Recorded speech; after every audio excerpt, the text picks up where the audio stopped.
কালনা কলেজের বিএড বিভাগের চতুর্থ সেমিস্টারের ছাত্রী আমি অন্নপূর্ণা কার্জি। ইপিসি3-র প্র্যাকটিকামটি আলোচনার জন্য আমার নির্বাচিত বিষয়টি হল অষ্টম শ্রেণীর বাংলা ভাষাচর্চা বইয়ের ধ্বনি পরিবর্তনের কারণ ও ধারা এককের ধ্বনির আগম উপ-এককটি। এখন আমাদের আলোচ্য বিষয়গুলি হল ধ্বনি কী, ধ্বনি পরিবর্তন বলতে কি বুঝি, ধ্বনি পরিবর্তনের কারণ, ধ্বনি পরিবর্তনের ধারা ও সূত্র এবং ধ্বনির আগম।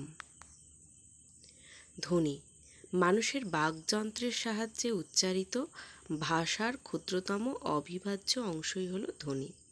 যেমন আমি ভাত খাই, এই বাক্যটি মনের ভাব প্রকাশ করায়, এটি একটি ভাষা। এই ভাষায় অর্থপূর্ণ শব্দ হলো আমি। এই আমি শব্দটিকে বিশ্লেষণ করলে পাই আ যুক্ত ম যুক্ত হস্যই, অর্থাৎ শব্দটি তিনটি অর্থপূর্ণ ধ্বনির সমন্বয়ে গঠিত। এখানে আ, ম এবং হস্যই হলো এক একটি ধ্বনি।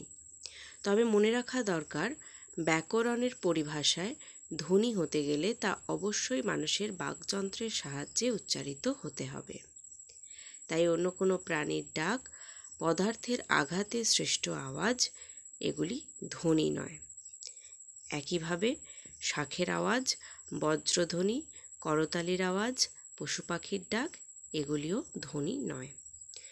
বিখ্যাত ভাষাতাত্ত্বিক ডক্টর সুনীতি কুমার চট্টোপাধ্যায়ের মতে কোনো ভাষার উচ্চারিত শব্দকে বিশ্লেষণ করলে আমরা ধ্বনি পাই। এখন আমরা জানব ধ্বনি পরিবর্তন কী। চলমান জীবন প্রবাহে পরিবর্তনশীলতা একটি বাধ্যতামূলক বৈশিষ্ট্য, আর সেই পরিবর্তনশীলতাকে মানুষ প্রকাশ করে তার মৌখিক ভাষার মাধ্যমে। তাই তার পরিবর্তন অবশ্যম্ভাবী। যে কোনো প্রচলিত মৌখিক ভাষাই পরিবর্তনশীল। কোনো জাতির মৌখিক ভাষা বহমান নদীর মতো। নদী যেমন সময়ের সাথে সাথে এলোমেলোভাবে তার চলার পথ বদলায়, তেমনি যুগ থেকে যুগান্তরে তার প্রকৃতিও বদলায়।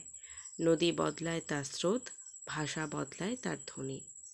নদীর স্রোত ভিন্নমুখী হলে যেমন নদীর গতিপথ বদলায়, তেমনি কালক্রমে মূল ভাষার ধ্বনি পরিবর্তন হতে হতে নতুন ভাষার পরিচিতি পায়। এভাবেই ধ্বনি পরিবর্তন ঘটে থাকে। এখন আমাদের আলোচ্য বিষয় হলো ধ্বনি পরিবর্তনের কারণ। এই কারণগুলিকে তিনটি ভাগে বিন্যস্ত করা হয়েছে। 1 বাহ্যিক কারণ, 2 আভ্যন্তরীণ কারণ এবং 3 হলো মানসিক কারণ।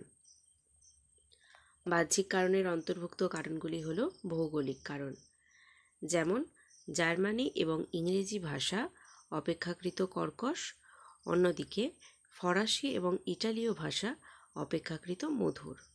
সামাজিক কারণ, দেখা যায় শান্তিপূর্ণ দেশ অপেক্ষা যুদ্ধবিগ্রহ দেশে ধ্বনি উচ্চারণে অসম্পূর্ণতা লক্ষণীয়। একইভাবে ঐতিহাসিক কারণ এবং বিভিন্ন ভাষার প্রভাবেও ধ্বনি পরিবর্তন ঘটে থাকে। আভ্যন্তরীণ কারণ, যেমন বক্তার বাকযন্ত্রের ত্রুটি, উদাহরণ তামাক থেকে টামাক। দ্বিতীয়, শ্রোতার শ্রবণ যন্ত্রের ত্রুটি, অর্থাৎ যিনি শুনছেন তার শোনার ত্রুটির কারণে ধ্বনি পরিবর্তন ঘটে থাকে। যেমন মুনিবের কথা শুনে একজন কালা সে জলের জায়গায় তেল আনে। পরেরটি হলো অনুকরণের ত্রুটি, যেমন কোদাল থেকে কুদাল। এছাড়া দ্রুত উচ্চারণ ঘটিত ত্রুটির কারণে ধ্বনি পরিবর্তন ঘটে থাকে। উদাহরণ কোথা থেকে এলি, এটিকে দ্রুত উচ্চারণের কারণে অনেক সময়ই বলা হয়ে থাকে কোত্থেকে এলি। পরেরটি হলো মানসিক কারণ, যেমন অজ্ঞতাজনিত মানসিক কারণ ধ্বনি পরিবর্তনের অন্যতম কারণ হয়ে দাঁড়ায়, যেমন ফর্ম থেকে ফ্রম। পরেরটি হলো ভাব প্রবণতা, যেমন কাকা থেকে কাকু। পরেরটি হলো অন্যমনস্কতাজনিত ধ্বনি পরিবর্তনের কারণ, যেমন মাথার ছাতা থেকে ছাতার মাথা। পরেরটি হলো লোকনিরুক্তিজনিত ধ্বনি পরিবর্তনের কারণ, উদাহরণস্বরূপ বলা যায় হসপিটাল থেকে হাসপাতাল। এখন আমরা জানব ধ্বনি পরিবর্তনের ধারা ও সূত্রগুলি। ধ্বনি পরিবর্তনের ধারাগুলি হল ধ্বনির আগম, ধ্বনির লোপ, ধ্বনির রূপান্তর এবং ধ্বনির স্থানান্তর। ধ্বনির আগম। ধ্বনির আগমকে সাধারণত দুটি শ্রেণীতে ভাগ করা যায়। এক, স্বরাগম, দ্বিতীয়টি হল ব্যঞ্জনাগম। স্বরাগমের উপবিভাগগুলি হল আদি স্বরাগম, মধ্য স্বরাগম বা বিপ্রকর্ষ বা স্বরভক্তি এবং অন্তঃস্বরাগম। ব্যঞ্জনাগমের উপবিভাগগুলি হল আদি ব্যঞ্জনাগম, মধ্য ব্যঞ্জনাগম এবং অন্তঃব্যঞ্জনাগম। এখন আমরা জানব ধ্বনির আগম কাকে বলে। উচ্চারণকে সহজ, সরল ও সৌকর্ষ করবার জন্য বা উচ্চারণের অক্ষমতার জন্য যখন কোনো শব্দের আদিতে, মধ্যে ও অন্তে নতুন কোনো ধ্বনির আগমন ঘটে, তখন সেই জাতীয় ধ্বনি পরিবর্তনকে ধ্বন্যাগম বলে। এই ধ্বন্যাগম বা ধ্বনির আগম দুই প্রকারের, স্বরাগম ও ব্যঞ্জনাগম। এছাড়া জানা দরকার শব্দের মধ্যে ধ্বনির স্থান তিন রকম, যথা আদি, মধ্য এবং অন্ত। উদাহরণস্বরূপ বলা যায়, স্কুল শব্দটিতে আদি স্থানে হস্যই যোগ করে শব্দটির স্কুলে পরিণত হয়েছে, যেখানে হস্যই ধ্বনির আগম ঘটেছে শব্দের আদিতে। আবার জমি শব্দটির অন্তে দন্তন্য ধ্বনির আগমন ঘটায় এটি পরিণত হয়েছে জমিনে। এখন আমরা জানব স্বরাগম কি বা কাকে বলে। উচ্চারণের সুবিধার জন্য বা উচ্চারণ সৌকর্ষের জন্য শব্দের আদিতে, মধ্যে ও অন্তে একটি অতিরিক্ত স্বরধ্বনি উচ্চারণ করা হয়। ধ্বনিতাত্ত্বিক এই পরিবর্তনের রীতিকেই স্বরাগম বলে। প্রকারভেদ।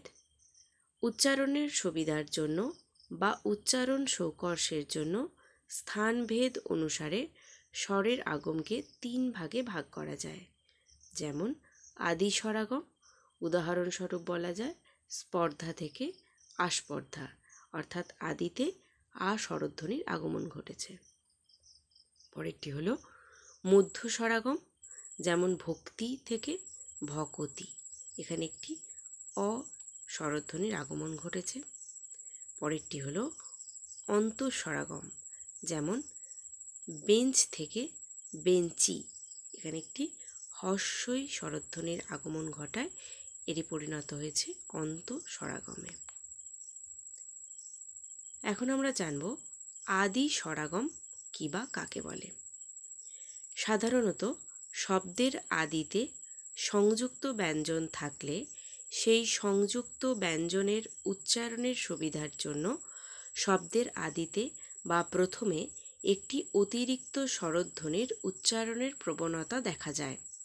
শব্দের আদিতে এই রকম স্বরধ্বনির আবির্ভাবকে আদি স্বরাগম বলা হয়ে থাকে। উদাহরণস্বরূপ বলা যায় স্কুল শব্দটির আদিতে সংযুক্ত ব্যঞ্জন থাকায় হস্যই স্বরধ্বনির আগমন ঘটেছে এবং এটি পরিণত হয়েছে স্কুলে। এছাড়া উদাহরণস্বরূপ বলা যায় স্পৃহা থেকে আস্পৃহা, আদিতে আ স্বরধ্বনির আগমন ঘটেছে, এবং স্টেশন থেকে স্টেশন শব্দটির আদিতে হস্যই স্বরধ্বনির আগমন ঘটায় এটি আদি স্বরাগমের একটি উদাহরণ হয়েছে। পরেরটি হলো মধ্য স্বরাগম বা বিপ্রকর্ষ বা স্বরভক্তি। যুক্ত ব্যঞ্জন ধ্বনির মাঝখানে স্বরধ্বনির আগমন ঘটলে ধ্বনি পরিবর্তনের সেই নিয়মকে মধ্য স্বরাগম বলা হয়। মধ্য স্বরাগমের আরও দুটি নাম রয়েছে, সেগুলি হলো বিপ্রকর্ষ এবং স্বরভক্তি। বিপ্রকর্ষ বলার কারণটি হলো যুক্ত ব্যঞ্জন ধ্বনির মাঝখানে স্বরধ্বনি আসার ফলে ব্যঞ্জন ধ্বনি পরস্পর থেকে বিচ্ছিন্ন হয়ে যায়, এই জন্য মধ্য স্বরাগমকে বিপ্রকর্ষ বলা হয়ে থাকে। অন্যদিকে মধ্য স্বরাগমে স্বরধ্বনির প্রতি অতিরিক্ত ভক্তি বা অনুরাগ দেখানো হয় বলে একে স্বরভক্তিও বলা হয়ে থাকে। উদাহরণস্বরূপ বলা যায় ভক্তি থেকে ভগবতী। এখানে সন্ধিবিচ্ছেদ করে দেখানো হয়েছে। আমরা দেখতে পাচ্ছি ভকতি শব্দের মধ্যস্থলে একটি স্বরধ্বনির আগমন ঘটেছে, ফলে এটি মধ্য স্বরাগমের একটি উদাহরণ হয়ে উঠেছে। এছাড়া গ্লাস থেকে গেলাস, এটিও একটি মধ্য স্বরাগমের লক্ষণ। পরেরটি হলো অন্তঃস্বরাগম। উচ্চারণের সুবিধার জন্য অনেক সময় শব্দের অন্তে স্বরধ্বনির আগমন ঘটে। ধ্বনি পরিবর্তনের সেই নিয়মকেই অন্তঃস্বরাগম বলা হয়ে থাকে। যেমন বেঞ্চ থেকে বেঞ্চি, গিল্ড থেকে গিল্টি, কিস থেকে কিস্তি। তবে এক্ষেত্রে উল্লেখ করা দরকার, বাংলা ভাষায় শব্দের শেষে কোনো যুক্ত ব্যঞ্জন স্বর ছাড়া থাকে না, তাই উদাহরণে বিদেশি শব্দের ব্যবহার করা হয়েছে। পরেরটি হলো ব্যঞ্জনাগম। ব্যঞ্জনাগম কী ও কাকে বলে? প্রথমেই জানব, শব্দের মধ্যে যেমন স্বরধ্বনির আগম হয়, তেমনি ব্যঞ্জনধ্বনিরও আগম হয়ে থাকে। ধ্বনিতাত্ত্বিক এই পরিবর্তনের রীতিকেই ব্যঞ্জনাগম বলা হয়। স্থানভেদ অনুসারে ব্যঞ্জনধ্বনির আগমকে 3 ভাগে ভাগ করা যায়। যেমন আদি ব্যঞ্জনাগম, উদাহরণস্বরূপ বলা যায় ওঝা থেকে রোঝা। পরেরটি হলো মধ্য ব্যঞ্জনাগম, যেমন অম্ল থেকে অম্বল। পরেরটি হলো অন্তঃব্যঞ্জনাগম, যেমন নানা থেকে নানান। আদি ব্যঞ্জনাগম, শব্দের আদিতে ব্যঞ্জনধ্বনির আগমন ঘটলে ধ্বনি পরিবর্তনের সেই নিয়মকে আদি ব্যঞ্জনাগম বলা হয়ে থাকে। যেমন উই থেকে রুই শব্দটি বিশ্লেষণ করে দেখানো হয়েছে। আমরা দেখতে পাচ্ছি রুই শব্দের আদিতে র ব্যঞ্জনধ্বনির আগমন ঘটেছে। এছাড়া ওঝা থেকে রোঝা, এক্ষেত্রেও দেখতে পাচ্ছি র ব্যঞ্জনধ্বনির আগমন ঘটেছে শব্দের আদিতে। তবে মনে রাখা দরকার, বাংলায় শব্দের আদিতে যে কোনো ব্যঞ্জনের আগম হয় না, সাধারণত শুধু র এর আগম হয়ে থাকে, এবং এই র এর আগম হয় শুধু সেই শব্দের গোড়ায় যে শব্দের আদিতে স্বরধ্বনি আছে। পরেরটি হলো মধ্য ব্যঞ্জনাগম। শব্দের মাঝখানে ব্যঞ্জনধ্বনির আগমনকেই মধ্য ব্যঞ্জনাগম বলা হয়ে থাকে। যেমন বানর থেকে বান্দর শব্দটি বিশ্লেষণ করে দেখানো হয়েছে। আমরা দেখতে পাচ্ছি বান্দর শব্দে মধ্যস্থলে দ ব্যঞ্জনধ্বনির আগমন ঘটেছে। একইভাবে ইঁদুর থেকে ইন্দুর উল্লেখযোগ্য। তবে এক্ষেত্রেও একটি কথা মাথায় রাখা দরকার, যে শব্দ মধ্যে যে ব্যঞ্জনের আগম হয় সেই ব্যঞ্জনের নামানুসারে শ্রুতির নামকরণ হয়ে থাকে। যেমন দ শ্রুতি, উদাহরণস্বরূপ বলা যায় বানর থেকে বান্দর, এখানে দ ব্যঞ্জনধ্বনির আগমন ঘটেছে। আবার হ শ্রুতি, যেমন বেআলা থেকে বেহালা, এখানে হ ব্যঞ্জনধ্বনির আগমন ঘটেছে। পরেরটি হলো অন্তঃব্যঞ্জনাগম। অনেক সময় দেখা যায় উচ্চারণের সুবিধার জন্য শব্দের অন্তে একটি অতিরিক্ত ব্যঞ্জনধ্বনির আগমন ঘটে। ধ্বনি পরিবর্তনের এই নিয়মকেই অন্তঃব্যঞ্জনাগম বলা হয়।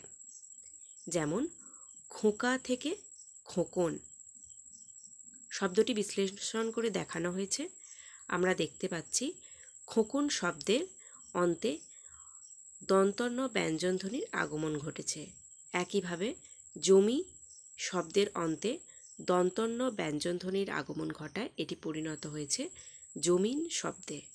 আবার পাকা থেকে পাক্কা অন্তে ক ব্যঞ্জনধ্বনির আগমন ঘটায় এটি পরিণত হয়েছে পাক্কা শব্দে। সমগ্র বিষয়টি আলোচনার জন্য আমি বাংলা ভাষাচর্চা অষ্টম শ্রেণীর বইটির সাহায্য নিয়েছি।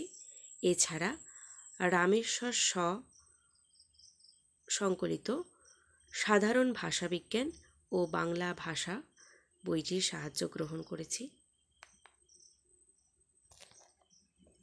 সমগ্র বিষয়টি আলোচনার জন্য অনেক ধন্যবাদ।